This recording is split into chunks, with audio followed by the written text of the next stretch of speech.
اب جا کر کے کسی حد تک کچھ سمجھاؤں، یہ نہیں کہہ سکتا میں پورا سمجھاؤں. ثواب بڑھتا کیسے ہے، کیوں بڑھتا ہے؟ کہ امام صاحب نے 4 کی جگہ 5 رکعت پڑھا دیا تو بڑھ گیا؟ کہ امام صاحب نے 1 رکعت میں 2 سجدے کی جگہ 4 سجدہ کر دیا تو بڑھ گیا؟ کہ امام صاحب نے رکوع 4 تھے، 4 کے بجائے 5 رکوع کر دیے تو بڑھ گیا؟ امام صاحب نے زیادتی کہاں کی؟ جو ہم گھر پہ پڑھ رہے تھے حضرت، وہی سیم نماز یہاں بھی پڑھ رہے ہیں. بولو رکعتیں اتنی ہوتی ہیں نا، سجدے اتنے ہوتے ہیں. بہت میں آپ کے فلسفے کی بات کر رہا ہوں، ذہن اور معقولی بات کر رہا ہوں، ذہن میں بیٹھنے والی بات. مجھے صرف اتنا بتاؤ، فرق کس چیز کا ہوتا ہے؟ آپ کے گھر میں پڑھنے سے اور مسجد میں پڑھنے سے فرق کہاں پہ ہوتا ہے؟ مجھے صرف یہ بتا دیں بس، کہاں پہ کس چیز میں فرق ہو رہا ہے؟ وہی فرق سمجھ میں آئے گا تو اللہ تعالیٰ آپ کے سجدوں کو قبول کرنے والا بنا دے گا. ورنہ آپ پڑھیں گے، آپ کو احساس، میں کہوں گا تو کہیں گے حضرت، میں کہوں گا یہ بتاؤ بھائی نماز پڑھ کر کے آؤ، کیا نماز ادا ہوئی کہ نہیں ادا ہوئی؟ آپ کہو گے حضرت پڑھنا میرا کام تھا، قبول کرنا اس کا کام ہے. بس جواب دے دیا، ختم. یہی نا بندے کو احساس کب ہوگا مولا تو نے میری نماز قبول کر لی؟ یہ میں اس کیفیت کی بات کر رہا ہوں کہ بندہ نماز پڑھ کے سجدہ کر کے اللہ کے گھر سے نکلے اور اسے احساس ہو جائے کہ مولا میری نماز تو نے قبول فرما لی. وہ کیفیت کب آئے گی اور وہ کیفیت ہوتی کیا ہے؟ یہی کیفیت بتانے کے لیے وہی لذت اور وہی آشنائی آپ تمامی حضرات کے سامنے رکھنے کی خاطر میں بیٹھا ہوں کہ میں بتا دوں. آج بہت دنوں کے بعد موقع ملا یہ آپ بات آپ سمجھیں. اور یہی کیفیت اگر نماز پڑھنے کی، ایک سجدے کی کیفیت اگر نہ سمجھ پائے، ایک رکعت کی کیفیت نہ سمجھ پائے، خدا کی قسم آج نہیں تو کل تک مسلمان بکھر کر کے روڈوں پر آ جائے گا.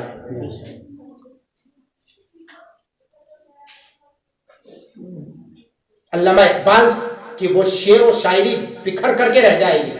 متحد ہو تو بدل ڈالو زمانے کا نظام، متفق ہو تو مرو شور مچاتے کیوں ہو، مختلف ہو تو.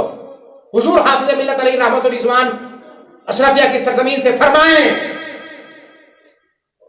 اختلاف موت ہے، اتحاد زندگی ہے. اتحاد زندگی ہے، اختلاف موت ہے. مجھے صرف ایک بات آپ کے گھر میں اور مسجد میں نماز پڑھنے میں صرف ایک بات سمجھ میں آئی کہ مولا زیادتی کچھ نہیں ہوتی ہے، بس اپنے گھر میں اور مسجد میں نماز پڑھنے میں فرق یہ ہوتا ہے کہ اپنے گھر پہ میں نماز پڑھتا ہوں تو میں اکیلا ہوتا ہوں، مسجد میں نماز پڑھتا ہوں تو میرے دائیں طرف بھی میرا ایک بھائی ہوتا ہے، میرے بائیں طرف بھی میرا مسلمان بھائی ہوتا ہے. اس کے سوا اور کچھ زیادتی ہے؟ اس کے سوا اور کچھ زیادتی ہے؟ ایک نماز پڑھ رہے ہیں یعنی 4 رکعت، اور ہر رکعت 4 رکعت 70 ایک رکعت 70 رکعت کا ثواب ایک رکعت میں ملے گا. اب اس میں مختلف روایتیں علماء اہل سنت جانتے، کسی نے 40 کہا، کسی نے 25 کہا، کسی نے 27 کہا، حضرت کسی نے 70 کہا کہ جماعت کے ساتھ نماز پڑھنے میں 70 گنا ثواب زیادہ ملتا ہے. تو اگر 70 ملتا ہے تو کتنا ہوا بھائی؟ 7 چوک 28 280 کتنے ہوئے؟ 4 رکعت نماز پڑھے تو کتنی رکعت کا ثواب ملا؟ 280 رکعت پڑھنے کا ثواب صرف ایک فرض میں آپ کو مل گیا. کبھی آپ نے سوچا اس بات کو؟ یعنی صرف 4 رکعت آپ نے پڑھا، 280 رکعت. ارے گھر میں ایک دن نہیں، 2 دن نہیں، مہینے بھر پڑھتے رہو تو شاید اتنا ثواب مل پائے. قاری صاحب قبلہ اتنا ثواب شاید مل پائے، نہیں مل پائے گا. لیکن ایک وقت میں صرف آپ جماعت کے ساتھ نماز پڑھ لو تو 280 یعنی 4 رکعت ہو تو، اور اگر 2 رکعت ہے تو کتنا ہوا؟ 140. اب بتاؤ فجر میں 140، ظہر میں 280، اگر جماعت کے ساتھ پڑھو. میں صرف اتنا جاننا چاہتا ہوں پالا پور کے مسلمانوں، مجھے اگر موقع ملا ہے تو آپ بتائیں فرق کہاں پر ہوتا ہے؟ یہ اتنا ثواب مل کیوں رہا ہے؟ جواب دیں آپ، بس آپ نہیں جواب دیں گے تو میں آپ کو جواب دوں گا، لیکن حقیقت سمجھا کر کے جاؤں گا. صرف اتنا ہے کہ آپ کے داہنے طرف ایک اپنا بھائی ہوتا ہے، آپ کے بائیں طرف بھی آپ کا بھائی ہوتا ہے، آپ متفق و متحد ایک صف میں کھڑے ہوتے ہیں اور اس صف کی کیفیت یہ ہوتی ہے کہ اسی میں وقت کا امیر بھی ہوتا ہے, اسی میں وقت کا غریب بھی ہوتا ہے, اسی میں وقت کا مسکین بھی ہوتا ہے, اسی میں وقت کا یتیم بھی ہوتا ہے. اب کوئی امیر یہ نہیں کہہ سکتا کہ میں اپنے دسترخوان پر مرغ مسلم کھاتا ہوں تو اپنے دسترخوان پر نمک روٹی کھاتا ہوں, میرے ساتھ کھڑا مت ہو. اتنی جرأت کسی امیر کو نہیں ملی, کسی بادشاہ کو اتنی جرأت نہ ملی کہ نماز کے سب پہ کھڑے ہو کر کے کہے کہ تم میری رعایا ہے, میرے بغل سے نکل جا, کیونکہ وہ اللہ کے گھر میں کھڑا ہے. بڑے سے بڑے بادشاہ کے اندر اتنی طاقت نہیں کہ کسی غریب کو اس سب سے نکال